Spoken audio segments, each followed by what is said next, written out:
Bonjour, je souhaite vous parler de l'importance d'être à sa juste place dans son juste rôle. Mais qu'est-ce que cela veut dire? Pour y répondre, que ressentez-vous lorsque je vous dis êtes-vous au bon endroit en ce moment? Êtes-vous heureux d'aller travailler? Pour illustrer mes propos, écoutez cette histoire vécue en entreprise. J'étais en mission chez un client lorsque ce dernier annonce que l'un des services de l'entreprise est dissous. En toute logique et de manière économique, tout le personnel sera dispatché dans d'autres services de l'entreprise. Seulement, aucune des personnes n'a été consultée. Ils ont été injectés et pas éjectés dans tel service à partir de telle date, point. Or, au sein du service dissous, il y avait une dame qui possédait le talent de la patience. Et oui, c'est un talent pour certaines fonctions. Dans cette vidéo, nous appellerons cette dame Patricia, et ce n'était qu'éloge sur son travail. Or, dans le nouveau service où elle fut injectée, Patricia n'a pas su accomplir son travail. Méthode de travail changée, et notamment lieu de travail plus éloigné de son domicile, donc accumulation de fatigue, ce qui n'a pas arrangé la situation. Bref, Patricia est passée du statut de star à celui de boulet.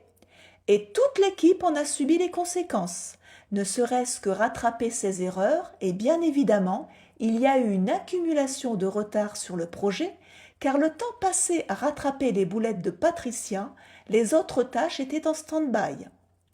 Et vous l'aurez deviné, Patricia a été en arrêt maladie. Ah, l'équipe était ravie quand elle n'était pas là. Sauf qu'après, il y a eu médecine du travail, syndicats, etc. Nous étions alors dans un combat de boxe, ce que j'appelle la guerre des nerfs.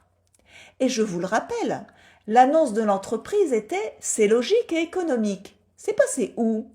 Parti en fumée avant même que les braises ne prennent. Patricia n'était pas à sa juste place dans le juste rôle, l'ambiance était néfaste, tout le service a été impacté et la rentabilité aussi. C'est ainsi, il y a maintenant plus de 10 ans, que j'ai commencé à travailler sur la juste place dans le juste rôle. Sachez qu'il n'existe pas de solution toute faite, mais des solutions adaptées à chaque personne. Accompagner Patricia a notamment nécessité un respect envers sa sensibilité. J'ai effectué aussi un diagnostic sur ses critères de motivation et élaboré un plan d'action pour recréer un environnement de travail de qualité pour tout le service. Le résultat? Patricia fut repositionnée dans une nouvelle fonction et dans un autre service. Son talent a été exploité judicieusement. Et Patricia menait toute sa carrière dans l'entreprise. Elle a contribué à son développement et inversement. Aujourd'hui, ça fait 6 ans qu'elle est à la retraite. Et en ce qui vous concerne, imaginez un instant que dans votre entreprise, au moins une personne est une star, comme un commercial qui performe dans les ventes ou encore un comptable qui optimise avec efficience les flux de trésorerie. Forcément, il y aura une incidence bénéfique sur la réputation de l'entreprise, la productivité ou encore la satisfaction client. Et puis, vous le constatez tous les jours, une star est pour certains un exemple à suivre, un moteur, une motivation à être plus performant.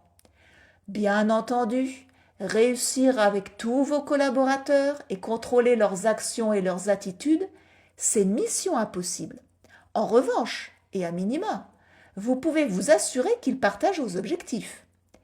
Et même si à l'origine, les décisions sont basées sur de bonnes intentions, les personnes en poste dans l'entreprise n'ont pas forcément le temps, ni même le recul nécessaire pour mener à bien une analyse sur le judicieux positionnement, y compris la détection des vrais talents.